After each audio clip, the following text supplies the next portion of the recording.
எல்லாரும் எழுதும்.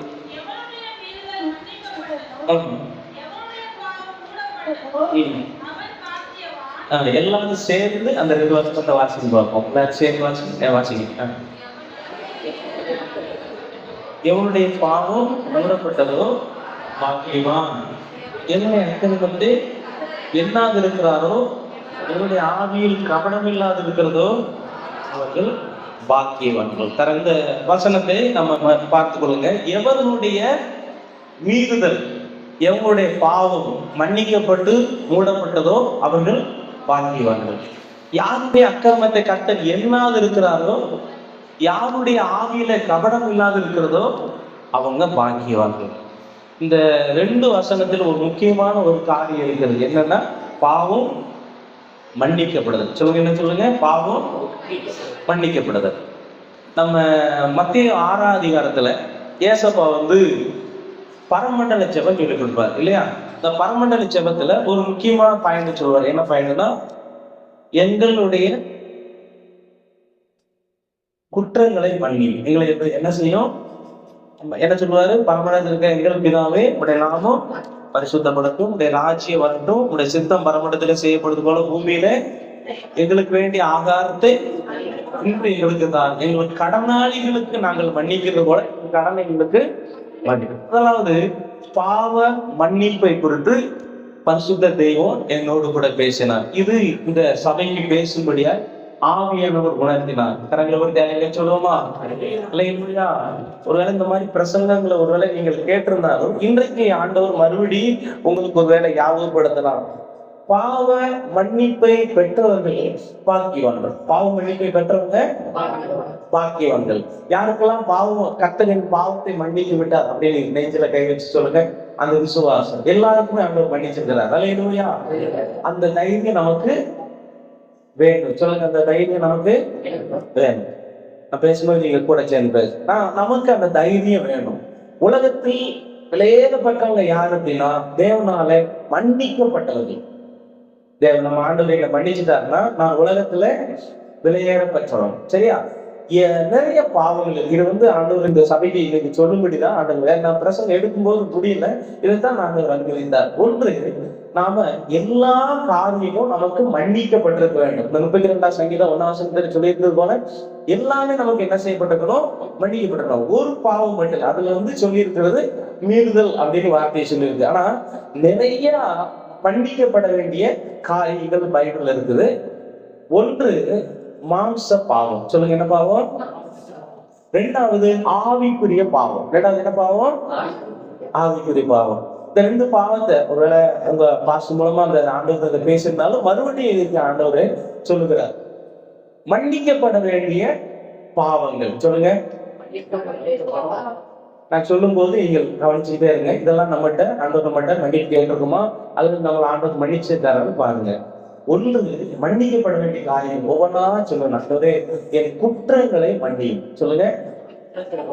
என் குறைகளை மன்னி, என் பாவத்தை, என் அக்கிரமத்தை, என் மீறுதலை, என் துரோகத்தை, என் அநியாயத்தை, என் தப்பிதத்தை, என் பாதகத்தை, என் கடனை நான் தூசணமா பேசியிருந்தால் அதை என்ன செய்யும்? மன்னி. இப்படி நிறைய மன்னிக்கப்பட வேண்டிய காரியம். மாம்ச பாவம் அப்படின்னா அது எந்த பைபிள் எழுதியிருக்குன்னா, கலாத்தியர் புத்தகத்தில் எழுதிருக்கு இல்லையா? 5ஆம் அதிகாரம் இருக்குன்னா நான் சொல்றேன். இப்ப இந்த குற்றங்கள், குறைகள், பாவம், அக்கிரமம் அப்படின்னு சொல்லி வரிசையா இருக்குது. 40ஆம் அதிகாரம் 1ஆம் வசனத்துல பார்வோன் ராஜாவுக்கு அவனுக்கு கூட இருந்த 2 பேர், பானபாத்திரக்காரன், சுயம்பாகி அப்படிங்கிற ஒரு சுயம்பாகினா சமையல் மாஸ்டர், அவங்க 2 பேரும் தங்கள் ஆண்டவர்களுக்கு குற்றம் செய்தார்கள். என்ன செஞ்சாங்கன்னா? குற்றம் செய்தார்கள். அப்போ நம்மளை படைச்ச ஆண்டவருக்கு நாம் ஏதாவது குற்றம் செய்திருக்கிறோமா அப்படின்னு சொல்லிட்டு, நான் ஏதாவது குற்றம் செய்திருக்கேன் ஆண்டவரே, என்னை மன்னி. என்ன செய்யும்? மன்னி. குறைகள் அப்படின்னு சொல்லி, குறைகள் சொன்னா ஒரு மனுஷன் இந்த நம்ம தானியேல் புத்தகத்தை எடுத்தீங்கன்னா தெரியும். 5ஆம் அதிகாரத்துல எடுத்தீங்கன்னா 5ஆம் அதிகாரம் 27வது வசனம் நினைக்கிறேன். 5:27 வாசிங்களேன். தானியேல் 5:27.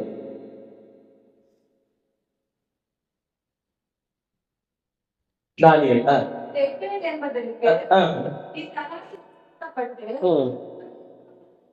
குறைய என்ன செய்யற?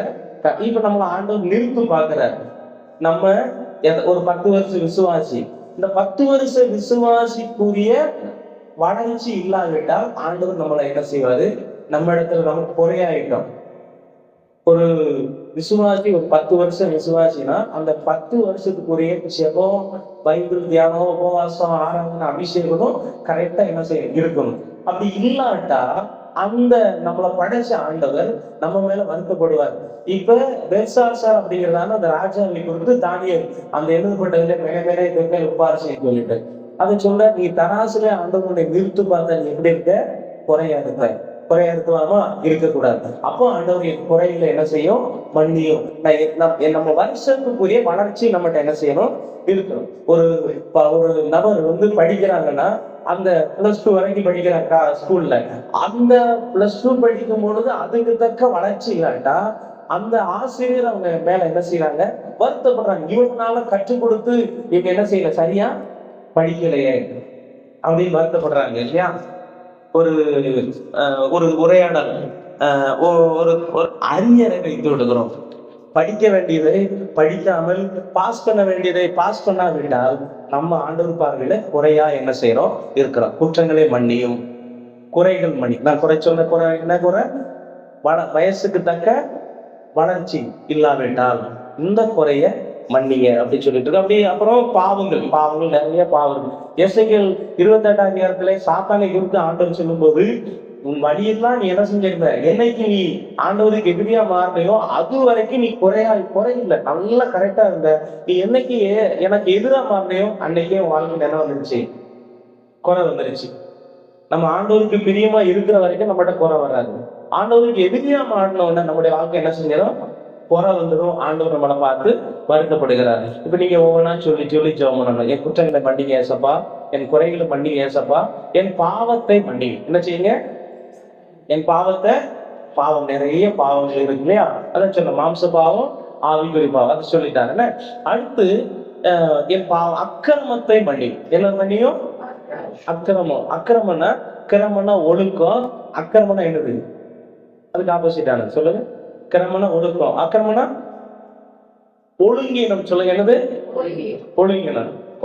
நம்ம ஒரு வேலைக்கு போறோம், ஒரு ஸ்கூலுக்கு காலேஜுக்கு போறோம், குறிப்பிட்ட டைம் இருக்கும், இந்த நேரத்துக்குள்ள வரணும்னு மாற்றி போனா ஒரு நாள் மாற்றி போலாம், 2-3 நாள் தொடர்ந்து மாறும்போது என்னது? ஒழுங்கினமாயிரும்.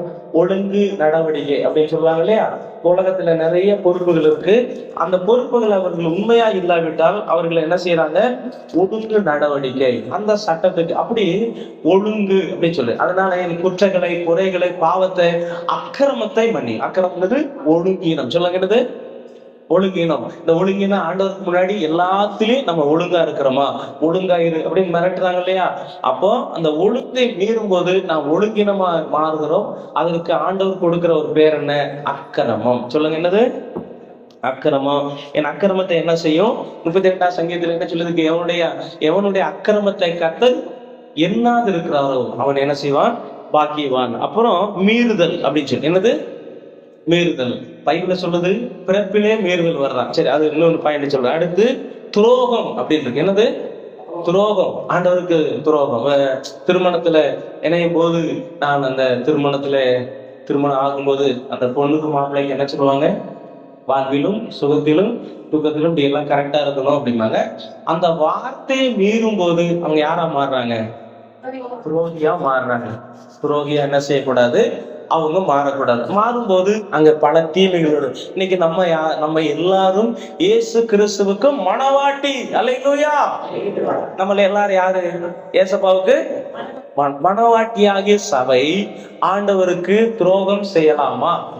உலகத்துல மாம்சீகத்துல துரோகம் பண்ணுவாங்க, அது துரோகம். ஆனா ஆண்டவருடைய பிள்ளைகள இருக்கிற நாம ஏசப்பாவுக்கு மணவாட்டியாகிய சபையானது ஆண்டவரை விட்டு உலகத்தையோ உலக காரியங்களையும் நேசித்தால் நம்ம ஆண்டவருக்கு என்ன செய்யறோம்? துரோகம் பண்ணுகிறோம். இந்த பாவத்தை மன்னியும். இந்த பாவத்தை என்ன செய்யுங்க? மன்னிங்க. அநியாயம் அப்படின்றது என்னது? அநியாயம். அப்புறம் தப்பிதம் அப்படின்றது பாவத்துக்கு நிறைய, அதுக்கு ஒவ்வொன்றுக்கும் ஒரு வசனம் என்ன செய்யுது இருக்கு. இந்த பாவங்களை ஏசப்பா எங்களுக்கு என்ன செய்யுங்க? மன்னிங்க. பாவத்துல ஒரு 4-5 பாவம் இருக்கு, பாத்தீங்களாமா? முதலாவது பாவம் சங்கீதம் 51 சங்கீதம் எடுங்க, வேகமா எடுங்க. 51 சங்கீதம் 5வது வசனம். உருவானே. இப்ப முதலாவது பாவம் எங்க உருவாகிறதா? கற்பத்துல. நம்ம ஏசப்பா பிள்ளையா பிறக்கிறதுக்கு முன்னாடி, நம்ம பிறக்கிறதுக்கு முன்னாடி நம்முடைய தாயின் வயிற்றிலேயே நாம யாரா மாறி இருக்கிறோம்? பாவியா மாறி இருக்கிறோம். இப்ப நம்ம அம்மா அப்பா செய்த பாவம் மட்டுமல்ல, நம்ம முன்னோர்களும் ஆதாம் ஏவாள் மூலமா இந்த பாவம் வந்துச்சு. சரியா? அப்ப நம்ம ஜெபம், ஆண்டவரே என் பிறப்பிலே வந்த பாவத்தை எனக்கு என்ன செய்யும்? மன்னியும். அப்படி ஜெபம் பண்ணணும், டெய்லி ஜெபம் பண்ணணும். ஏன்னா இதை அறிக்கை செஞ்சுக்கிட்டே இருந்து ஜெபிக்கிட்டே இருந்தா தான் கர்த்தர் நம்ம மேல என்ன செய்வாரு? திரும்ப செய்து அந்த தீமைகளுக்கு விலக்கி காப்பாற்றுவார். எங்க பாவம் ஆரம்பிக்குது? பிறப்பில. இந்த நம்ம மனுஷனுக்கு 3 வித பாவம் வரும். ஒன்று எங்கிருந்து வருகிறது? ஆதாம் மூலமா. 2வது நம்ம முன்னோர்கள், 3வது நம்ம செய்கிற பாவம். அப்ப பிறப்பிலேயே பாவம் இருப்பதாக பைபிள் சொல்லுது.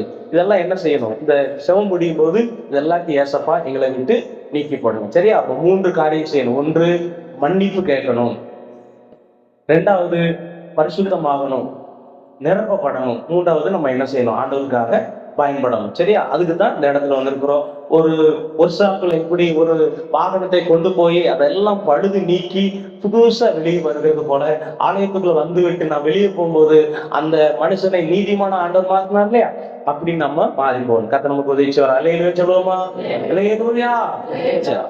யாராவது வருத்தம் படாதீங்கன்னா, கர்த்தருடைய ஆண்டவர் விரும்புறது, ஆண்டவருக்கு சொன்னதுதான் ஆண்டவர் நான் சொல்றேன், என்னுடைய சொந்த விருப்பம் அல்ல. சரி, இப்போ முதலாவது பிறப்பிலே பாவம். 2வது வாசிங்க, சங்கீதம் 25 சங்கீதம் 7வது வசனம். 25 சங்கீதம் 7வது வசனம்.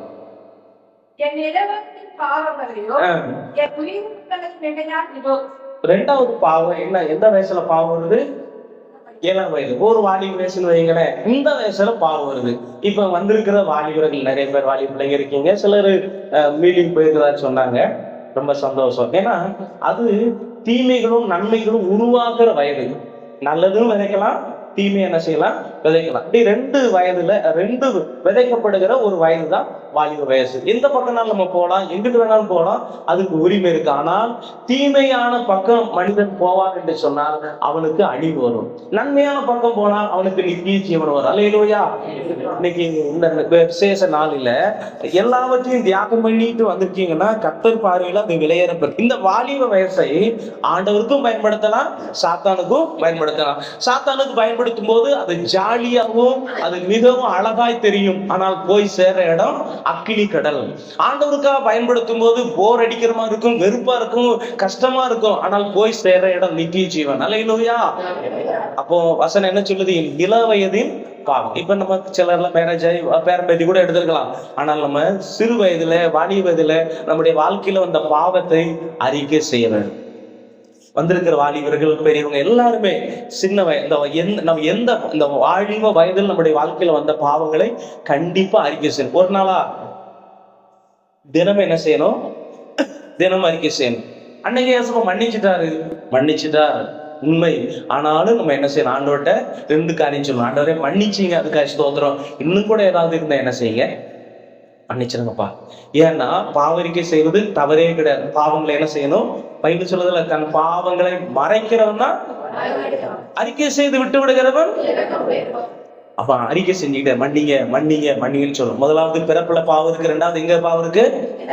ஆமா, இள வயது, வாலி வயதுன்னு வைங்களேன். 3வது பாவம் எங்க இருக்குன்னா இப்போது நம்ம செய்கிற பாவங்கள். இப்போது நான் பாவம்னா ஒரு பெரிய லிஸ்டே இருக்குது, ஈஸியா சொல்லப்பட்டிருக்கிறது. நன்மை செய்ய தெரிஞ்சு அதை செய்யாம போனா பாவம் தானே? யாக்கோபுல வாசிக்கிறோம், நன்மை செய்ய தெரிஞ்சு அதை செய்யாமல் போனா பாவம். அப்புறம் தீய நோக்கமே பாவம். இப்படி நிறைய பாவம் இருக்கு. இப்ப நம்ம செய்து கொண்டிருக்கிற பாவங்கள், அந்த என்ன பாவம் செஞ்சுக்கிட்டு இருக்கோம்? தொடர்ந்து செய்யறோமா? ஒருவேளை நம்ம சபையை மறைக்கலாம், ஊழியக்காரன் மறைக்கலாம், உங்களுடைய பெற்றோரை மறைக்கலாம், ஒருவேளை கணவனை மறைக்கலாம், மனைவியை மறைக்கலாம், யாரையாவது நம்ம மறைக்கலாம். பரலோகத்தை மறைக்க முடியுமா? பரலோக தேவனை மறைக்க முடியுமா? கண்டிப்பா என்ன செய்வாரு? பாப்பாரு. யோசுவா புத்தகத்துல பாத்தீங்கன்னா ஆகான் அப்படின்னு ஒருத்தன், ஆகானா கருமிக்கு பிறந்த ஆகான் அப்படின்னு ஒருத்தர். அப்போ எரியோவுக்கு யுத்தம் பண்ண போறாங்க. ஆண்டவர் சொல்றாரு, எரியோவுல இருக்கிற பாவத்தை, அங்க உள்ள பொருளெல்லாம் சாபத்துக்குள்ளானதப்பா, யாரும் தொடாதீங்க அப்படின்னு சொன்னாரு. இந்த கருவிக்கு பிறந்த ஆகான் அப்படிங்கிறவன் என்ன செஞ்சிட்டான், ஒரு சில பொருட்களை எடுத்துட்டு வந்து தன்னுடைய கூடாரத்துல வச்சுட்டான். மறுநாள் ஆண்டவர் சொன்னாரு, ஆயி அப்படிங்கிறதான இடத்துல யுத்தம் பண்ண போகும்போது தோல்வி அடைஞ்சு வந்துருவாங்க. உடனே யோசுவா எல்லாரும் சேர்ந்து அழுவாங்க, ஆண்டவரே இவ்வளவு நாள ஜெயிச்சுக்கிட்டோமே தோத்துட்டோமே அழுகும் போது ஆண்டவர் சொல்றாரு, இஸ்ரவேலர்கள் பாவம் செஞ்சாங்கப்பா. அப்படியா, சரி, அவர் சொன்ன மாதிரி சொல்லுவாரு, செய்வாங்க. செய்யும் கடைசியில் என்ன ஆகும்னா, இவன் ஒருத்தன் பாவம் செஞ்சு அந்த பாவிலோன் சாலுகை, ஒரு பொன் தாவளம் பாலம் அதெல்லாம் தூக்கி கூடாரத்துக்குள்ள மறைச்சு வச்சிருப்பான். யாரும் பார்க்கலையா? யாரும் பார்க்கல. யார் பார்த்தாங்க? நம்ம கர்த்தர் பார்த்தாலே. இப்ப எல்லாருடைய கண்ணை மறைச்சுதான். இப்ப யாருடைய கண்ணை மறைக்க முடியலன்னா ஆண்டோடைய கண்ணை மறைக்க முடியல. நம்ம ஆண்டோட கண்ணை மறைக்க முடியுமா? நம்ம சிந்திக்கிறத கூட என்ன செய்யறாரு, பைபிள் சொல்லுது, என் நினைவுகளை தூரத்துல இருந்து இப்படி நீ நினைச்சு பாருங்க. அப்போ நம்ம சிந்தனையில எத்தனைலாம் நம்ம செஞ்சிருப்பா பாவம்.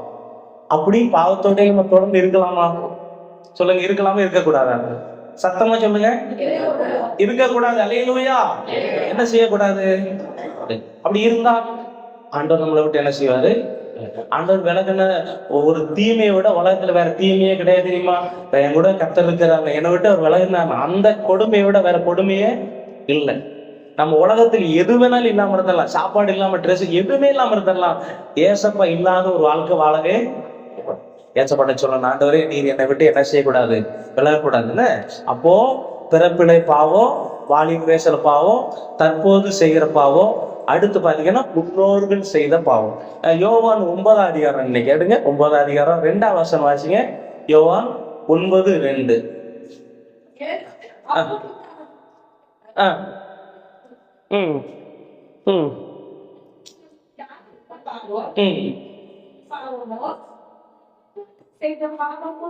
ஒரு அந்த காலத்துல இருந்துச்சு. ஏன்னா ஏசப்பா சொன்னார்ல, எனக்கு விரோதமா யாராவது தவறு செஞ்சா 2ஆம் 3ஆம் நான் தலைமுறை மட்டும் என்ன செய்வேன், விசாரிப்பேன். அதை வச்சு அவங்க கேட்கிறான், இவன் குருடனா பிறந்ததுக்கு யார் காரணம்? இவன் செஞ்ச பாவமா, இவனுடைய பெற்றோர் செய்த பாவம் அப்படின்னு சொல்லி. ஒருவேளை முன்னோர்கள் சாபமும் பாவம் இருக்கலாம். அதை அறிக்கை செஞ்சுக்கிட்டே இருக்கணும். ஆண்டவரே ஏன் அப்படின்னா, அவங்க ரத்தம் நம்ம உடம்புல ஓடுது. சரியா? யார் ரத்தம் ஓடுது? நம்முடைய பெற்றோர் ரத்தம் உடம்புல ஓடுது. அவங்க பாவியா இருக்கும்போது அவர்களுக்கு பிறந்த நாமளும் யாரா இருக்கும்? அப்ப ஆண்டவரே என்னுடைய முன்னோர்கள் பாவம் என் உடம்புல இருக்கலாம், எல்லாம் அழிச்சு போடுங்க. அவன் அல்லேலூயா. எல்லாருக்கும் என்ன செய்யுங்க, அழிச்சுங்க, என்னை விட்டு அழிச்சிருங்க. அந்த பாவம் என் வாழ்க்கையில இருக்கக்கூடாது. அப்படி நம்ம கண்டிப்பா நம்ம ஜெபம் பண்ணணும். சரியா? 2 பாவத்திற்கு நம்மள ஆண்டவர் விலைக்கு டெய்லி நீங்க சொல்லுங்க, என்ன எத்தனை பாவம் சொல்லுங்க? 2 முக்கியமான பாவத்துக்கு என்னை விலைக்கு காப்பாரு. 1, தேவன் எங்களை விட்டு விலகக்கூடிய பாவம். சொல்லுங்க, நீ எது வேணும்னா எழுதி கூட வச்சுக்குவேன். தேவன் எங்களை விட்டு விலகக்கூடிய பாவம். 2வது பாவம் நரகத்துக்கு போகக்கூடிய பாவம். இந்த 2 பாவம் தான் மோசமான பாவம். என் ஆண்டவரை என்னை விட்டு விலகிடக்கூடாது, நான் நரகம் போயிடக்கூடாது. இந்த 2 பாவத்துக்கு என்னை விலக்கி காப்பாத்துங்க. இந்த ஜெபத்தை அனுதினமும் நம்ம ஜெபிக்கணும். ஏன் அப்படின்னா, நம்ம ரட்சிக்கப்பட்டமே, ஞானஸ்நானம் எடுத்துட்டோமே, ஆண்டவருடைய பிள்ளையா இருக்கிறோமே அப்படின்னு நம்ம என்ன செய்யக்கூடாது, அஜாக்கிரதை இருந்த கூடாது. தினமும் ஜெபம் பண்ணி. இப்ப இந்த சர்ச்சை யாராவது வேணுமுனுக்கு வெளியே இருந்து குப்பையை போடுறாங்களா? நான் வந்து என்ன செய்யறோம், கிளீன் பண்றோம். ஏதோ ஒரு குப்பை இருக்கு இல்லையா, நம்ம வீட்டை அப்படித்தானே செய்யறோம். வீட்டை நம்ம குப்பையை நம்ம போடுறது இல்லை, தானா வருகிறது. நமக்கே தெரியாமல் ஏதாவது குறைகள் தீமைகள் வரும் இல்லையா? அதனால அறிக்கை செஞ்சு மன்னி சொல்லி மன்னிப்பு கேட்டுக்கிட்டே இருக்கும்போது நம்ம பரிசுத்தம் ஆகிக்கிட்டே இருப்போம். அல்லேலூயா. அனுதினமும் பரிசுத்தம் ஆகிக்கிட்டே இருக்கும். ஆண்டவரே என்னை மன்னி, கழுவும், சுத்திகரி, பரிசுத்தப்படுத்தும். ஒரு லிஸ்ட் போட்டுக்கோங்க, என்னென்னலாம் பைபிள்ல இருக்கும். அந்த பாவத்தை என்ன செய்யுங்க, எனக்கு மன்னிப்பு தாங்க. அப்போ அடுத்த ஒரு பாவம் இருக்கு. திருமணம் ஆனவங்களும் சரி, திருமணம் ஆக போறவங்களும் சரி ஜெபம் பண்ண வேண்டியது. என்ன தெரியுமா? பழைய புதிய ஏற்பாடுல 2 கொரிந்தியர் 6ஆம் அதிகாரம் அதுல 14வது வசனம் சொல்லுது, அந்நிய நுகத்தில் அவிசுவாசியுடன் பிணைக்கப்படாதிருங்கள். இது ஒரு பாவம்னா, இந்த பாவத்தை நம்ம தப்பி தவறி செய்யக்கூடாது. ஒரு வேளை முன்னாடி இருந்தால் அதை ஆண்டவர் மன்னிக்கட்டும். இனி வரும் நாட்களில் இந்த பாவத்தை நாம் செய்யாதிருப்போமாக. நீங்க ஏசப்பா பிள்ளையா மாறிட்டீங்க, ரட்சிக்கப்பட்டீங்க, ஆண்டவருடைய பிள்ளையா ஆயிட்டீங்க, ரட்சிக்கப்பட்டு ஞானஸ்நானம் பெற்று அபிஷேகம் பெற்று நல்ல பிள்ளையா இருக்கீங்க. அந்த திருமணம் அப்படின்னு வரும்போது முடிந்த வரை ஏசப்பாவை ஏற்றுக்கொள்ளாத ஒரு திருமணத்தை நீங்கள் செய்ய செய்யலாமா செய்யக்கூடாதா? சரி, ஏன் செய்யக்கூடாது? பைபிள் அப்படித்தானே சொல்லுது. நான் ரட்சிக்கப்பட்டு நான் திருத்திருவேன். சந்தோஷமா இருக்கிறோம். எப்படி இருக்கிறோம்? சந்தோஷமா இருக்கிறோம், சமாதானமா இருக்கிறோம். முதலாவது அந்த சொல்லி இருக்கு இல்லையா, முதல் என்னது? வியாதிகள் சுகமாகிறது, மன்னிக்கப்பட்டால். ரெண்டாவது சமாதானம் கிடைக்கும். இந்த சகோதரிட்ட ஆண்டவர் சொல்றாரு, நீ சமாதானத்தோட போ, உன் பாவம் உனக்கு என்ன செய்யப்பட்டது? மன்னிக்க. நம்ம சமாதானத்தோடு போகணும் இல்லையா? நம்ம பாவம் என்ன செய்யப்படணும்? மன்னிக்கப்பட்டிருக்கணும். மன்னிக்கப்பட்டாதான் சமாதானம் கிடைக்கும். நம்ம சமாதானம் இருக்கும். கர்த்தர் விசேஷம் 15ஆம் அதிகாரம் 21ஆம் வசனம் எடுங்க, 22 இந்த 2 வசனம் வாசிங்க. வாசிங்க. அதான் தகப்பனே விரோதமாகவும் பாவம் செஞ்சுட்டேன், அவ்வளவுதான். தகப்பனே பரத்துக்கு விரோதமா முன்னாடி என்ன செஞ்சுட்டேன்? பாவம் செஞ்சுட்டேன். இப்ப தகப்பனோடு இருக்கிறான். எந்த தகப்பன்? தன்னுடைய பெத்த தகப்பனோடு இருக்கிறான். நல்லா இருக்கிறான், சொத்து இருக்கு, எல்லாம் இருக்கு, வசதியா இருக்கிறான். திடீர்னு அவனுக்கு ஒரு கிறுக்கு பிடிச்சிருச்சு. என்ன பிடிச்சது? சொல்லுங்க, நல்லா சத்தமா சொல்லுங்க. கிறுக்கு பிடிச்சு. நிறைய வாலிப பசங்க அம்மா அப்பா கூட இருக்கும் போதே என்ன பெரிய வளர்த்துட்டேன்னு சொல்லி கிறுக்கு பிடிக்கும் இல்லையா? பொம்பளை பிள்ளைங்க சரி, பசங்களும் சரி, ரொம்ப சில நேரத்துல நல்லா இருப்பாங்க, கிறுக்கு பிடிச்சிடும். அவங்கள பாரு, அவங்க அப்பா அவங்களுக்கு வண்டி வாங்கி கொடுத்துருக்காங்க. அவங்கள பாரு, அவங்க அப்பா அதை வாங்கி கொடுத்துருக்காங்க. நீ எல்லாம் ஒரு தகப்பனா, நீ எல்லாம் ஒரு தாயா அப்படின்னு நம்ம என்ன செய்யறது? நிறைய இடத்துல நம்மள அறியாம பேசுவோம். இந்த பையனும் அப்படிதான், நல்லா இருக்கிறான், அப்பா சொத்து எல்லாம் இருக்குது. திடீர்னு கிறுக்கு பிடிச்சது. இந்த கிறுக்கு பிடிக்கிறதுக்கு ஒரு காரணம் இருக்கு. என்ன காரணமா இருக்குன்னா, பசங்களோட சேர்ந்துருப்பான். என்னடா உங்க அப்பாட்ட அடிமையா இருக்கிற, உனக்கு தான் வயசாயிருச்சு, சொத்தை என்ன செய்ய கேளு. தூண்டி விட்டுருப்பாங்க, சாத்தான் தூண்டி விட்டுருப்பான், மனுஷருக்கு மூலமா தூண்டி இருப்பான். இப்ப சொத்தை கேட்கறான். சொத்தை கேட்ட உடனே வாங்கிட்டு தூர தேசம், அப்பா அம்மாவுக்கு சம்மந்தம் இல்லாத தூர தேசத்துல போனா இருக்கிற எல்லாவற்றையும் செலவழிச்சான், எல்லாவற்றையும் இழந்தான். நல்ல வசனம் இருந்துச்சு, அதை இழந்தான்.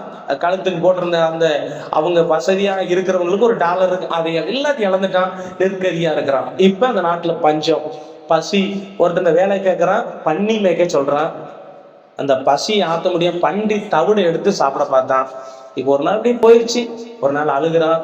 நம்ம அப்பா வீட்டுல வேலைக்காரங்க கூட நல்லா சாப்பிடுறாங்களே, நமக்கு இப்படி நிலைமையா அப்படின்னு சொல்லிட்டு அழுது மன்னிப்பு கேட்டான். அங்க இருக்கும்போது மன்னிப்பு கேட்டான். எப்படி கேட்டான்? ஆண்டவரே, நான் உங்களுக்கு விரோதமா பாவம் செஞ்சுட்டேன், எங்க அப்பாவுக்கு ரொம்ப என்ன என்ன செய்யுங்க, மன்னி. அவன் அங்க மன்னிப்பு கேட்ட உடனே தகப்பனுடைய இருதயத்துல மாற்றம் வருகிறது. அல்லேலூயா. அந்த மன்னிப்பு கேட்டான். அடுத்த நிமிஷம் என்ன செய்யறான்? வேண்டாம்ப்பா, அப்பாட்ட போவோம், அப்பா என்னை மன்னிச்சுக்கோங்க, நீ மகனா வேண்டாம், வேலைக்காரனா என்ன செய்யுங்க வச்சிரு அப்படி சொல்லிட்டு வர்றான். அந்த மாற்றம் அவன் அங்க முழுசா மன்னிப்பு கேட்ட உடனே தகப்பனுடைய இருதயம் மாறுது. வருகிறான், அப்படியே பார்த்துக்கிட்டே இருக்கிறான். எப்படா வருவான், எப்போ வருவான். தூரத்துல வர்றான். போய் அவனை கட்டி பிடிச்சி தன்னுடைய மகனா ஏத்துக்கிட்ட பிறகு அவன் என்ன சொல்றான்? முதலாவது இவனுக்கு என்ன செய்யுது?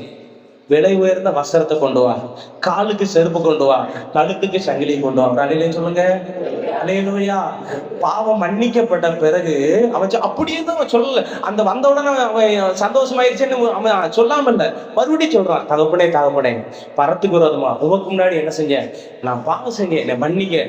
இப்போ உன் பிள்ளையா வேண்டாம், வேலைக்காரனா கூட இந்த ஒரு மாற்றம். அவன் சொல்றான். தகப்ப என்ன சொல்லிருப்பான்? என்னடா நீ வந்ததே போதுனா, உன் மனமாற்றமே போதுனா, மறுபடியும் என் பிள்ளைதான். இல்லையா சொல்லுமா? அல்லேலூயா. இப்படி நம்ம பரலோக தகப்பன் இடத்துல நம்ம மன்னிப்பு கேட்டால் இழந்து போன எல்லாமே திரும்ப என்ன செய்யும்? மூணாவது, மன்னிக்கப்பட்டால் இழந்து போனதெல்லாம் என்ன செய்யும்? திரும்ப கிடைச்சது. எதையாவது நம்ம இழந்திருக்கிறோமா? அபிஷேகத்தை, கிருபை, எதை இழந்திருந்தாலும் சரி, நம்ம மன்னிப்பு கேட்போமானால் கண்டிப்பா இழந்து போனதெல்லாம் திரும்ப என்ன செய்யும்? வந்துடும். நீங்க பணம் கண்டிப்பா ஏதாவது இழந்திருப்பீங்க. ஆண்டவருக்கு இப்ப நம்ம ஆண்டவருக்கு பிரியமா இல்லாத ஆண்டவருக்கு எதிரியா அல்லது பிரியமா போனோம்னு எதையாவது இழப்போம். பணத்தை கூட இழப்போம், பொருளாதாரத்துக்கு எதெல்லாம் இழந்திருப்போம் இல்லையா? மறுபடியும் ஆண்டவர்கிட்ட மன்னிப்பு கேட்டு மன்னிச்சுக்கோங்க. இப்ப கெட்டகுமாரன் மனம் திரும்பி அவன் மன்னிப்பு கேட்ட உடனே அவனுக்கு இழந்து போனது போற என்ன செஞ்சிருச்சு? திரும்ப வந்துருச்சு. ஏசப்பா, எனக்கு என்ன செய்யணும்? நான் இழந்து போனது எல்லாம் எனக்கு வேணும்.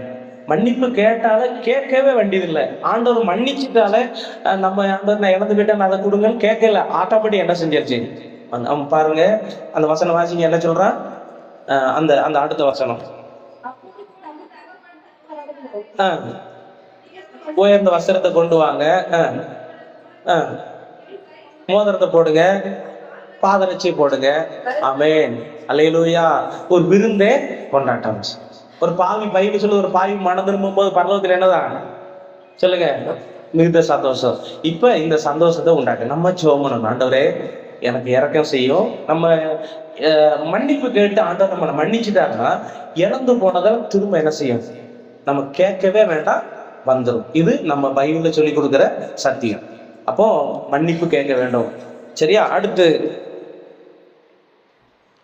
அப்போஸ்தலர் 2ஆம் அதிகாரம் 38வது வசனம் வாசி.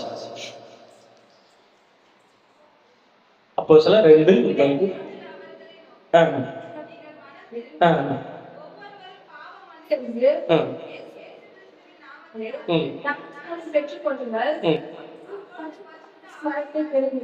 இப்ப 4வது அடுத்து என்ன சொல்லி இருக்குன்னா, மன்னிக்கப்பட்டால் பரிசுத்த ஆவியானவர் நமக்குள்ளே வருவார். ஒரு கரங்களை தேவை சொல்லுங்க பாப்போம்.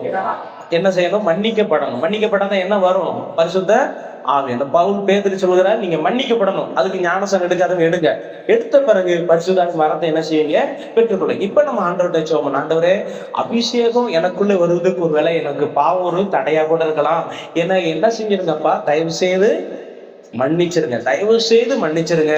என் பாவம் மன்னிக்கப்படட்டும். நான் பரிசுத்த ஆவியின் அபிஷேகத்தை நான் மன்னிக்கப்பட்டிருக்கேனே அப்படின்னு சொல்லலாமா? இருந்தாலும் பரவாயில்ல, மறுபடியும் என்ன செய்யுங்க? கேளுங்க. சரி, நம்ம எல்லாருக்கும் கேட்டு அந்த அபிஷேகத்தினால, அந்த வல்லமையினால நம்ம என்ன செய்யணும்? நிரப்பப்படணும். இப்போ ஒரு கேள்வி, இந்த பாவ அறிக்கை எங்க எங்க செய்யணும்? எங்கெங்கெல்லாம் பாவ மன்னிப்பு கேட்கணும் சொல்லி தெரியுமா? யாராக்கெல்லாம் மன்னிப்பு கேட்கணும்? முதலாவது யார்கிட்ட கேட்கணும்? நீதிமொழியில் சொல்லி இருக்கலாம். வசனம் என்ன வசனம்? 28:13. தன் பாவங்களை மறைக்கிறவன் வாழ்விட மாட்டான், அவைகளை அறிக்கை செய்ய. யார்கிட்ட அறிக்கை செய்யணும்? தேவனிடத்துல அறிக்கை. நிறைய பேர் பைபிள்ல நிறைய பேர் அறிக்கை செஞ்சதை பத்தி பைபிள் போட்டிருக்கு. எல்லாரும் பாவம் பேசப்பா மன்னிங்க மன்னிங்கன்னு சொல்லுவாங்க. சரி, முதலாவது தேவனிடத்துல மன்னிப்பு கேட்கணும். 2வது யார் இடத்துல மன்னிப்பு கேட்கணும்? இப்ப வாசித்தோம் இல்லையா, கெட்டகுமாரன் யார்கிட்ட மன்னிப்பு கேட்கிறான்? தகப்பன் இடத்துல. அப்போ நம்ம தகப்பன் தாயை ஏதாவது பேசியிருப்போமானால் நம்ம என்ன செய்யணும்? மன்னிப்பு கேட்பீங்களா? கேளுங்க, கேட்டு பாருங்க, நல்லா இருக்கும், உண்மையாவே நல்லா இருக்கும். ஆண்டவரே என் தகப்பன் தாயை அவங்க நான் உங்களுக்கு முதலாவது யார் இடத்துல மன்னிப்பு கேட்கணும்? தேவனிடத்துல. 2வது நம்ம பெற்றோர். சரியா? 3வது யார்கிட்ட மன்னிப்பு கேட்கணும்? வாசிக்கிறீங்களா? எபிரேயர் 13ஆம் அதிகாரம் 17ஆம் வசனம். எபிரேயர் 13:17.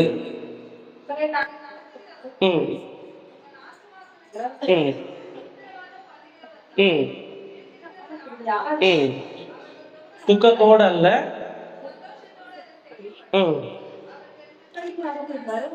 அவர்கள் துக்கத்தோடு வாசிங்க பாப்பா. அடங்கிருங்கள், அடங்கியுங்கள். துக்கத்தோடு செய்தால் உங்களுக்கு. இப்ப 4வது ஆண்டவர், 2வது தாய் தகப்பன், 3வது யார்கிட்ட மன்னிப்பு கேட்கணும்? ஊழியக்காரர்கிட்ட. பாஸ் எனக்கு சொல்லி கொடுத்து இதை சொல்லுங்கன்னு சொல்லல, இது ஆண்டவர் சொல்லி கொடுத்ததுனால சொல்றேன். ஒருவேளை உங்க ஊழியக்காரரை ஒருவேளை மனசுக்குள்ளேயோ வெளிப்படையாகவோ ஏதாயிலும் உங்க ஊழியக்காரர் மேல கசப்பு வைத்தால் தயவு செய்து நீங்க என்ன செய்யுங்க? மன்னிப்பு கேட்டுருங்க ஆண்டவர்கிட்ட. ஒருவேளை வெளிப்படையா கேட்க முடிஞ்சா கேளுங்க, இல்லைன்னா முழங்கால் போட்டு பாஸ் எனக்கா ஜோம் பண்ணுங்க. நீங்க அவங்க ஜோம் பண்ணும்போது நீங்க மன்னிப்பு கேசப்பா, நான் எங்க பாசுக்கிறதமா இதை பேசிட்டேன், இதை சிந்திச்சுட்டேன், என்னை மன்னிச்சுக்கோங்க. ஏன் தெரியுமா? நானும் உங்களை போல விசுவாசியா இருந்து லூக்கா எழுதின சுவிசேஷம் 19ஆம் அதிகாரம் 9வது வசனம். லூக்கா 19:9. சகை சம்பவம். அந்த வசனம் அதுக்கு மேல உள்ள வசனமா? 8ஆம் வசனம் பாப்பா வாசிங்க. ஆண்டவரே கொடுக்கிறேன்.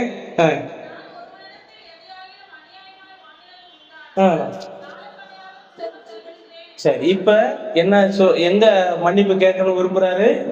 நம்ம யாருக்காயிலும் அநியாயம் செய்திருந்தால், எல்லாம் எவ்வளவு உள்ள பாருங்க, எவ்வளவு சரக்கு வச்சிருக்காங்க. நம்ம யாருக்காவது நம்ம அநியாயம் செய்திருந்தால் அவங்ககிட்ட மன்னிப்பு கேட்கணுமா? ஒருவேளை கேட்கறது வெக்கப்பட மாதிரி தான், பரவாயில்ல ஆண்டவரிடத்துல மன்னிப்பு கேட்கணும். நான் யாருக்காவது அநியாயம் செஞ்சிருப்பேன், ஏசப்பா என்னை மன்னிச்சுக்கோங்க, நேரடியா முடிஞ்சா கேட்கலாம், தவறே கிடையாது. அப்படி நேரடியா கேட்டு நீங்க கேவலமா நினைக்க வேண்டாம். நேரடியா கேட்கும்போது அவங்க நம்மளை மட்டமா அதையும் நினைக்க வேண்டாம். கேட்டுட்டா நம்முடைய இருதயம் ஃப்ரீ ஆயிரும். ஒரு அலையில சொல்லுங்க பாப்போம், அல்லேலூயா. நம்ம இருதயம் ஃப்ரீ ஆயிரும். நீங்க யார்கிட்டயாவது நீங்க யாருக்காவது அநியாயம் செய்திருந்தா அவங்ககிட்ட என்ன செஞ்சிருங்க. காரணம் என்னன்னா, மன்னிப்பு கேட்பவன் பெரிய மனுஷன், மன்னிக்கிறவன் அதை விட பெரிய மனுஷன். அல்லேலூயா. நம்ம மன்னிப்பு கேட்டுட்டு மன்னிக்கப்பட்டுட்டோம்னு வச்சுக்கோங்களேன். அதனால இந்த தலைப்பு என்னன்னா, மன்னிக்கப்படுங்கள், மன்னிப்பு கேளுங்கள். மன்னிப்பு கேளுங்க, அடுத்து என்ன செய்யுங்க, நீங்களும் மன்னிக்கப்படும். சரி, இப்போ எங்க கேட்டுட்டோம். சரி, அடுத்து யார்கிட்ட கேட்கணும் வாசிங்க. யாக்கோபு 5ஆம் அதிகாரம் 16வது வசனம். யாக்கோபு 5:16.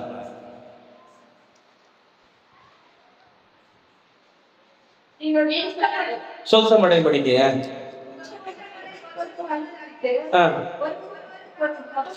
சரி, இப்ப சபைக்குள்ள இருக்கிறோம் எல்லாருக்கும். நான் மறுபடியும் சொல்றேன்,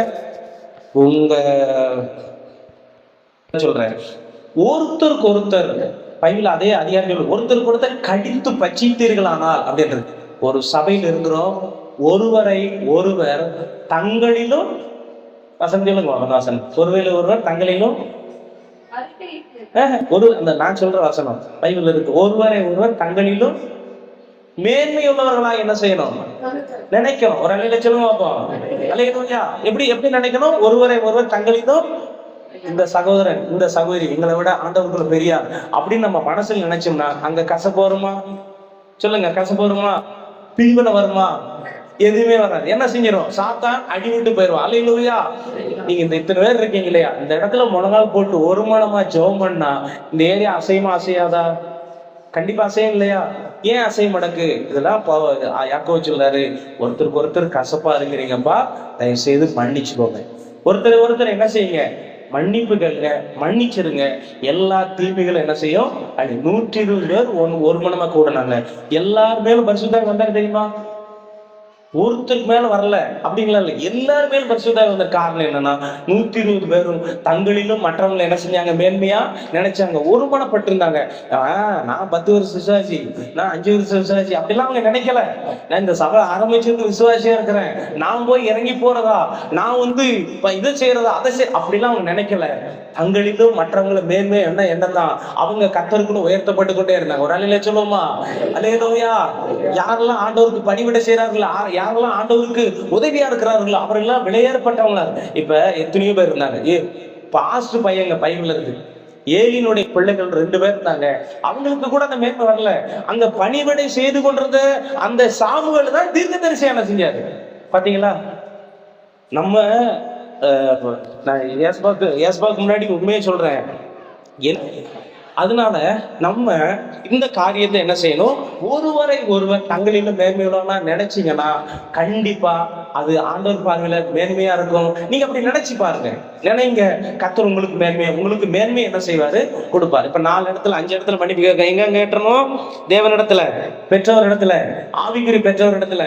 நம்ம யாருக்காவது அநியாயம் செய்திருந்தா அவங்ககிட்ட மன்னிப்பு கேட்டு, கடைசியாக ஒருத்தருக்கு ஒருத்தர் ஏதாவது குறைகள் இருந்தா ஆண்டவர் மன்னிக்கட்டும். மன்னிக்கப்பட்ட பிறகுதானே பரிசுத்த ஆவியானவர் நம்ம மத்தியிலே கடந்து வருகிறார்.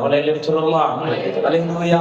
ஒரு கரங்களை திட்டி கதரை சோதரிக்கலாமா? சோதரா சோதரா சோதரா சோதரா சோதரா ஆண்டவரை வந்து நன்றி கோடி சோதரா சோதரா. இப்படி நம்முடைய சின்ன ஜெபம் பண்ணுவோம். மன்னிப்பு கேட்டு அதுக்கப்புறம் அடுத்து ஒரு 2 காரியத்தை சொல்லி நம்ம முடிப்போம். கண் மூடி ஜெபம் பண்ணுங்க. ஏசப்பா, இதுவரைக்கும் என் வாழ்க்கையில் வந்த எல்லா பாவங்களையும் குற்றங்களையும் எனக்கு மன்னியும், எனக்கு மன்னிப்பு தாரும். முதலாவது நான் யாரிடத்துல மன்னிப்பு கேட்கிறேன், என் தேவனிடத்துல மன்னிப்பு கேட்கிறேன். 51ஆம் சங்கீதத்தில் அவர் சொல்லுவாரு, என்னை மன்னிக்கன்னு சொல்லி ஒரு சங்கீதத்தை எழுதி வச்சிருக்கிறார். ஏசப்பா, என்னை மன்னிச்சுக்கோங்க, மன்னிச்சுக்கோங்க.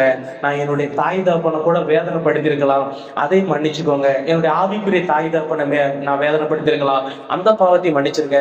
நான் யாருக்காவது அநியாயம் செஞ்சு மற்றவங்க மனசு புண்படுங்கிறதுக்கு நான் நடந்திருப்பேன். ஆனால் என்னை என்ன செய்யுங்க, மன்னிங்க ஏசப்பா, மன்னிங்க ஏசப்பா, மன்னிங்க ஏசப்பா. கடைசியாக என்னுடைய சக விசுவாசிகள் யாரையாவது நான் அற்பமா நினைச்சிருந்தா அதையும் என்ன செய்யுங்கப்பா, என்னை மன்னிங்க. இப்ப 5 விதமான மன்னிப்புக்காக ஜெபம் பண்ணுங்க. ஏசப்பா, என்னை மன்னி, ஏசப்பா என்னை மன்னி. எல்லாம் சத்தமா சொல்லுங்க, ஏசப்பா எங்களை மன்னிங்க, எங்களை மன்னிங்க, எங்களை மன்னிங்க, எங்களை மன்னிங்க, எங்களை மன்னிங்க. ஏசப்பா, எங்களை ஒரு விஷயம் மன்னிக்க முடியாது. சோதரா சோதரா சோதரா சோதரா சோதரா. ஆமென். இப்ப 2 விதமான பாவம் சொன்னோம். ஒண்ணு என்ன பாவம்? மாம்ச பாவம். 2வது பாவம் என்ன பாவம்? ஆவிக்குரிய பாவம். ஆவிக்குரிய பாவம்னா என்னன்னா வெளிப்படையா தெரியாது, ஆனால் மோசமானது. அதுல முக்கியமான பாவம் என்னது? பெருமை, மேட்டிமை இருக்குல்ல. பெருமை, மேட்டிமை, அற்பமாய் நினைப்பது, இப்படி பல காரியம் இருக்குது. சாத்தான் விழுந்தது என்ன பாவத்தில் விழுந்தான்? பெருமையும் மன மேட்டிமையில விழுந்தான். இது நல்ல பாவமா கெட்ட பாவமா? பயங்கரமான கெட்ட பாவம். ஏன்னா அவனை ஆண்டவருக்கு எதிரியாக்கி அவனுக்கு சாத்தான்ங்கிற பேரை வர வச்சது என்ன பாவம்? பெருமையும் மேட்டிமையும்.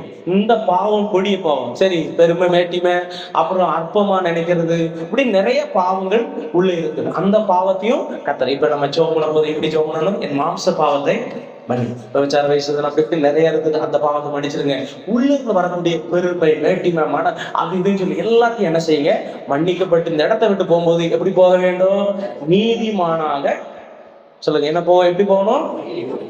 இந்த பாவங்கள்லாம் ஒரு மனுஷனுக்குள்ள நிறைந்திருந்தால் இதற்கு பின்னால இதற்கு சொந்தக்கார ஒரு ஒரு ஒரு கேடு கட்டவன் இருக்கான். அவனுக்கு என்ன பேரு? சாத்தான். அவன் இது இருக்கிற இடம் பார்த்து வருவான். இந்த மிருகத்துல பண்டின்னு சொல்லுவாங்க, அது எங்க கிடக்கும்? அசுத்தத்துல இருக்கு இல்லையா?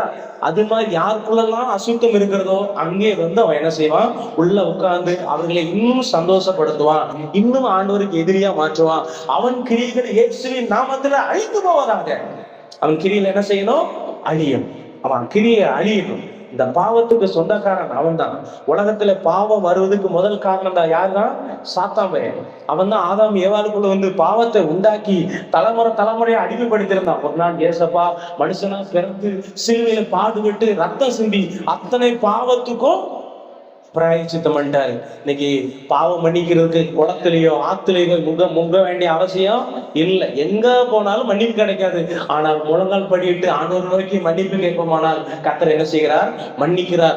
ஒருவேளை நம்ம பெற்றோரை ஏதாவது வேதனைப்படுத்தியிருந்தா பெற்றோர்கிட்ட மன்னிப்பு கேளுங்க. ஒருவேளை ஆவிக்குரிய பெற்றோரை நாம் வேதனைப்படுத்தியிருந்தா அவங்கள்ட்ட மன்னிப்பு கேளுங்க. யாருக்காவது நம்ம இயேசு அறியாதவங்க அறிந்தவங்க யாருக்காவது நம்ம துரோகம் பண்ணியிருந்தா ஏதாவது மனசு வேதனை அவங்கள்ட்ட மன்னிப்பு கேளுங்க.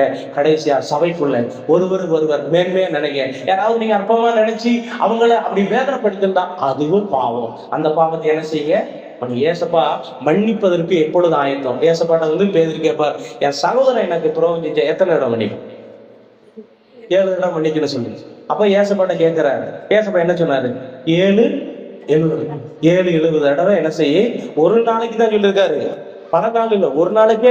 அப்படி அவர் மன்னிக்கிற தேவனா இருக்கும்போது கிடைக்கிற வாய்ப்பை பயன்படுத்தி நான் மன்னிக்கப்பட்டால் நான் பாக்கியவான். அதனாலதான் சங்கீதம் 32 சொல்லுகிறது, எவனுடைய மீறுதல் மன்னிக்கப்பட்டதோ எவனுடைய பாவம் மூடப்பட்டதோ அவன் பாக்கியம். இன்னைக்கு நம்ம பாக்கியவனாய் கடந்து போவோம். சரியா? இந்த மன்னிக்கப்பட்ட பிறகுதான் பேதுரு சொல்றாரு, நீங்க மன்னிக்கப்பட்டீங்கன்னா பரிசுத்த ஆவியானவர் உங்களை என்ன செய்வாரு?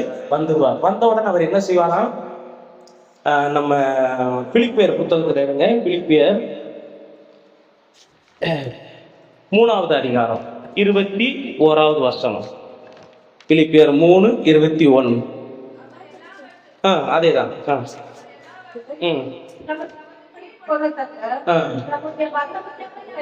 படியே சரீரத்தை ஒப்பாக மதுரப்படுத்துவார். இப்ப நம்ம சரீரம் மதுருவம் அடைய வேண்டும். இதை செய்கிறது யாருன்னா பரிசுத்த சொல்லுங்க ஆவியானவர். சொல்லுங்க பரிசுத்த ஆவியானவர். அவர் தான் இந்த சரீரத்தை மறுரூபப்படுத்துகிறார். நம்ம என்ன செய்யணும்னா அந்த ஆவியானவருக்கு நம்ம என்ன செய்யணும்? விட்டு கொடுக்கணும். நம்ம ரோமர் 8ஆம் அதிகாரத்தில் பார்த்தீங்கன்னா மாம்சம் ஆவி மாம்ச சிந்தை மரணம். பாஸ்டர் அவர்கள் 6ஆம் நடத்தும் ஒரு பாயிண்ட் சொன்னார், யாருங்களா? தேவன் என்று அவரை அறிந்தும் அவரை மகிமைப்படுத்தாமலும் ஸ்தோத்திரியாமலும் இருந்தால் அவங்களுடைய இருதயம் என்ன செய்யும்? இருள் அடைகிடும். அப்ப அதிகமா உங்க வாயில சோதரன் வீடுகள் இருக்கும்போது சோதரன் நல்ல சோதரன் சொல்லுங்க. அது தேவனுக்கும் நமக்கும் உறவை என்ன செய்யும்? உண்டாக்கும். இப்ப நம்ம சரீரம் மறுரூபம் அடைவதற்கு காரணமே யாருன்னா பரிசுத்த ஆவியானவர். சரியா? அந்த ஆவியானவர் நமக்குள்ள வரணும்.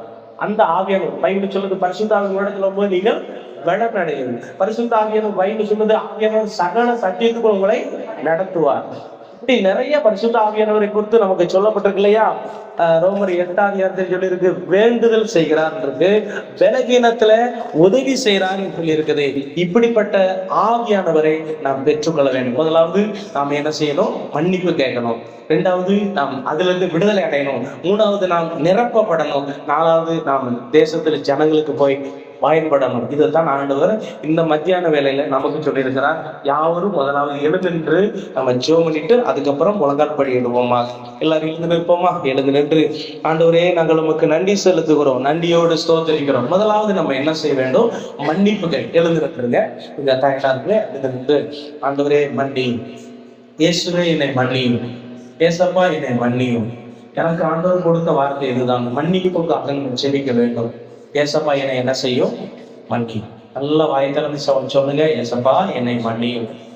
நிறைய பாவங்கள் இருக்குது ஏசப்பா, என் குற்றங்களை மன்னிய மாட்டேன், என் குறைகளை மன்னிய மாட்டவரே, என் பாவத்தை மன்னிய மாட்டவரே, என் அக்கிரமத்தை மன்னிய மாட்டவரே, என் மீறுதலை மன்னிய மாட்டவரே, என் துரோகத்தை மன்னிய மாட்டவரே, அநியாயத்தை மன்னிய மாட்டவரே, தப்பிதத்தை மன்னிய மாட்டவரே, தூஷணத்தை மன்னிய மாட்டவரே. ஆண்டவரே கடனை மன்னியும். ஒரு மனுஷன் கடன் பட்டிருக்கிறான், ஏசப்பாட்ட கொண்டு வராங்க, ஒரு ராஜாட்ட கொண்டு வராங்க, 14,000 தாளந்து. அவன் கடனை கட்டு, இல்ல குடும்பத்தையே வித்து கடனை கட்டு. அவன் அழுகுறான், என்னை மன்னிச்சுக்கோங்கப்பா, நான் எப்படியாவது என்ன செய்யறேன், நான் கட்டுறேன், என்னிடத்துல பொறுமையாயிரும் அப்படின்னா அந்த எஜமான் மனம் இறங்கி, போ நான் உனக்கு மன்னிப்பு தர்றேன்னு சொல்லி மன்னிக்கப்பட்டான். ஆனா அவன் தனக்கு கீழே இருக்கிறவன் மன்னிக்கல. அது பெரிய பாவமா சொல்லப்பட்டிருக்குது. ஏசப்பாட்டு நீங்க கடன்காரலா இருக்கீங்களா? ஏசப்பாவுக்கு செய்ய வேண்டிய காரியத்துல செய்யாமல் நீங்க கடனாளியா இருக்கிறீங்களா? ஜெபம் பண்றதுல கடனாளியா இருக்கிறீங்களா? ஆராதிக்கல கடனாளியா இருக்கிறீங்களா? ஊழியம் செய்வதில் கடனாளியா இருக்கிறீங்களா? சபையோடு இணைந்து ஊழியக்காரர்களுடைய இணைந்து ஊழியம் செய்வதில் கடனாளியா இருக்கிறீர்களா? இல்ல கொடுப்பதில் கடனாளியா இருக்கிறீங்களா? கொடுக்க வேண்டிய காரியத்துல கொடுக்காவிட்டால் அதுலயும் கடன். இப்படி பல விதத்திலே கடனாளியா இருப்பீர்களானால் கடன் பட்டவன் அடிமை. கடன் பட்டவன் யாருங்க? அடிமை. அவன் அடிமையா இருக்கிறவன் அவனுக்கு சுயாதீனம் கிடையாது, எந்த இது கிடையாது. அடிமையா இருக்கிறவன் சாத்தானுக்கு பிள்ளையா போயிடுவான். நான் அடிமையா இருக்கக்கூடாது, என் கடனை மன்னியும், தூஷணத்தை மன்னியும். நிறைய நேரத்தில் நம்முடைய வாயில கத்தரை துதிக்கிற வாயிலிருந்து கெட்ட வார்த்தை வரலாமா? வரக்கூடாது. தப்பித்தவரை ஏதாவது கெட்ட வார்த்தை பேசுனீங்கன்னா ஆண்டோட்ட மன்னிப்பு கேளுங்க. துதிக்கிற வாயிலிருந்து, ஏசப்பா நான் கெட்ட வார்த்தை பேசியிருப்பேனா, என்னை நான் டெய்லி ஜெபம் பண்றோம், ஏசப்பாட்ட எங்களை மன்னிங்க ஏசப்பா, எங்களை மன்னிங்க ஏசப்பா, எங்களை மன்னிங்க ஏசப்பா, ஆண்டவரே மன்னிங்க ஆண்டவரே, மாம்ச பாவத்தை எனக்கு மன்னிங்க, ஆவிக்குரிய பாவத்தை எனக்கு மன்னிங்க ஏசப்பா. மாம்ச பாவம் எனக்கு மன்னிக்கப்படட்டும், ஆவிக்குரிய பாவம் மன்னிக்கப்படட்டும். மாம்சத்துல நிறைய பாவங்கள் இருக்குது. நான் பிறக்கும் போது பாவத்துல பிறக்கிறேன், பிறப்பின் பாவத்தை மன்னிப்பு கேளுங்க ஏசப்பா. நான் பிறக்கும் போது பாவத்தில் பிறந்ததாக பைபிள் சொல்லுது, அந்த பாவத்தை எனக்கு மன்னிங்க. நம்ம ஏசப்பா ஏற்று ரசிக்கப்பட்டோம், ஓகே. நானும் ஒரு இருந்தாலும் என்ன செய்யுங்க, ஒரு சின்ன அறிக்கை செய்யுங்க. ரெண்டாவது, இள வயதின் பாவம். நம்ம வாலிப வயசா இருக்கும் போது, ஒருவேளை நீங்க வாலிப வயசை தாண்டி இருக்கலாம், ஒருவேளை வாலிப வயதா இருக்கலாம், நீங்கள் பெற்றோருக்கு தெரியாமல், குடும்பத்துக்கு தெரியாமல், ஊழியக்காருக்கு தெரியாமல் நீங்கள் செய்கிற பாவத்தை பரலோகம் பார்த்து கொண்டு இருக்கிறது. அதனால தயவு செய்து வாலிப பிள்ளைங்க, வாலிப சகோதர சகோதரிகளே, ஒருவேளை உங்கள் வாழ்க்கையில இப்படிப்பட்ட பாவம் வந்திருக்குமானால் நீங்க தயவு செய்து ஆண்டவரிடத்துல மன்னிப்பு கேளுங்க. ஏசப்பா என்னை என்ன செய்யும்? மன்னியும், என்னை மன்னியும், இள வயதின் பாவங்களை நினையாதிரும் அப்படிங்கிறாரு சங்கீதக்காரர் சொல்றாரு. நான் அனுபவம், நீங்க என்னுடைய பாவத்தை நீங்க நினைச்சா நாங்க இன்னைக்கு நிக்க முடியாத ஆண்டவரே. ஏசப்பா மன்னிக்கிறதுனாலதான், மன்னிச்சதுனாலதான் இன்னைக்கு நாங்க நிக்கிறோம். இல்லாவிட்டால் நரகத்துக்கு போயிருப்போம். ஆண்டவர்கிட்ட சொல்லியிருந்தோம், ஆண்டவரே இளவயதின் பாவங்களை எனக்கு மன்னியும், என் மன்னி. தற்போது இன்றைக்கு இந்த நாட்கள்ல நாம் ஏதாயிலும் ஆண்டவர் விரோதமாய் பாவம் செய்திருந்தால் அந்த பாவத்தை அறிக்கை செய்வோம். நீங்கள் திருமணம் ஆனவர்களாக இருந்தால், ஒருவேளை கணவனுக்கு தெரியாமல், மனைவிக்கு தெரியாமல், அது வாலிப பிள்ளைகளா இருந்தா நீங்க பெற்றோருக்கு தெரியாமல், உங்கள் நண்பர்களுக்கு கூட தெரியாமல் நீங்கள் செய்த பாவத்தை ஆண்டவர் பார்த்து கொண்டிருக்கிறார்கள்வா? அவரிடத்துல நீங்கள் என்ன செய்யணும்? மன்னிப்பு கேட்கணும். இன்னைக்கே மன்னிப்பு கேட்டு இன்னைக்கே விட்டுருங்க. இன்னைக்கு கேளுங்க, இப்பவே விட்டுருங்க. இப்பவே ஏசப்பா மன்னிக்க வல்லவராய் இருக்கிறார். எவ்வளவு பெரிய பாவமா இருந்தாலும் மன்னிப்பார். கடல் அளவுங்க, மழை அளவு பாவம் இருந்தா கூட இன்னைக்கு அவர் மன்னிக்க வல்லவராக இருக்கிறார். ஆனா இன்னைக்கு நீங்க விட்டுருவீங்களா? விட்டுட்டீங்கன்னா அடுத்த நிமிஷம் உங்களை கர்த்தர் மன்னிச்சிருவார். விடலன்னா அது உங்களை என்ன செய்யும்? தீமைக்குள்ள தள்ளும். பாவம் செய்கிறவன், பாவம் செய்கிற ஆத்மா சாகும். பாவத்தின் சம்பளம் வேண்டாம், எனக்கு அந்த மரணம் வேண்டாம். சொல்லுங்க ஏசப்படுங்க, எனக்கு அந்த மரணம் வேண்டாம். அந்த பாவத்தின் சம்பளம் மரணம் வேண்டாம், நரகம் வேண்டாம். என்னை காப்பாத்துங்க, என்னை காப்பாத்துங்க, என்னை காப்பாத்துங்க, என்னை காப்பாத்துங்க, என்னை மன்னியும் மன்னியும். அப்படியே போங்க. அப்படி அடுத்து யாரிடத்துல இந்த பாவத்தை அறிக்கை செய்யணும்? ஒருவேளை தேவனுக்கு விரோதமாக செய்த பாவத்தை தேவனிடத்துல அறிக்கை செய்யும். உங்க பெற்றோருக்கு மன வேதனை உண்டாயிருப்பீங்கன்னா அவங்கள்ட்ட மன்னிப்பு கேளுங்க. உங்க ஆவிக்குரிய தகப்பனை நீங்கள் வேதனைப்படுத்தி இருந்தால், ஒருவேளை வெளியே பேசியிருந்தாலும் மனசுக்குள்ள ஏதாவது தீமையா செஞ்சுட்டு இருந்தா அவரிடத்துல மன்னிப்பு கேளுங்க. கர்த்தர் உங்களை மன்னிப்பாங்க. அல்லேலூயா. சகையு சொல்றா, நான் யார்கிட்டயாவது அநியாயமா நான் தவறு செஞ்சா நான் திரும்ப கொடுத்ததுங்க, நீங்க அவங்கள்ட்ட மன்னிப்பு கேளுங்க. கடைசியாக எங்க மன்னிப்பு கேளுங்க? ஒருவருக்கு ஒருவர். இந்த சபைக்குள்ள வந்திருக்கிற ஆண்டோடைய பிள்ளைங்க, யாரை நீங்கள் அற்பமா நினைக்க கூடாது, யாரு மேலேயாவது கோபப்படக்கூடாது. நீங்கள் பொறுத்து கொள்ளுங்கள். நீங்கள் மேன்மையாக நினைங்க, உங்களை மேன்மை தேடி வரும். நீங்க பொறுத்துக்கிட்டீங்கன்னா போதும். நீங்க மேன்மையா நினைங்க, இந்த சகோதரன் இந்த சகோதரி என்னை விட உயர்ந்தவங்க அப்படி நினைச்சு பாருங்க. கண்டிப்பா அந்த சபையில நீங்கள் ஒரு மகிமையான விசுவாசியா இருப்பீங்க. சரியா? நீங்க அப்படி நினைங்க. ஏசபாவுக்கு முன்னாடி நான் தைரியமா சொல்றேன், எங்க சபையில நான் யாரையும் எல்லாரையும் என்ன விட வயதுல மூத்தவங்களாக மரியாதை செலுத்தினேன். என்னுடைய ஆவிக்குரிய தகப்பன கூட நான் நியாயம் இல்லாம எந்த கோபமும் படவே கிடையாது. விசுவாசியா இருக்கிற வரைக்கும் அவர் எதிர்த்து கூட பேச மாட்டேன், எதிர்த்தே பேச நின்று கூட பேச மாட்டேன். அப்படி நான் தைரியமா சொல்றேன். சரி, நீங்கள் அப்படி செய்யுங்க. இந்த பாவங்களை அறிக்கை செய்யுங்க. அறிக்கை செய்கிறவன் வாழ்வடைவான். அறிக்கை செய்கிறவன் மன்னிக்கப்பட்டால், உங்களுக்கு மன்னிக்கப்பட்டதுனால வரக்கூடிய நன்மை பார்த்தீங்களா? எவ்வளவு நன்மை இருக்கு. ஒன்று, வியாதி சுகமாகும். சில நேரத்துல வியாதி வர்றதுக்கு பாவம் ஒரு காரணமா இருக்கலாம். சில நேரத்துல வியாதி சுகமாறதுக்கு மன்னிப்பும் ஒரு காரணமா இருக்கலாம். ஏசப்பா பாவம் உனக்கு மன்னிக்கப்பட்ட அடுத்த நிமிஷமே சுகமாயிட்டான்.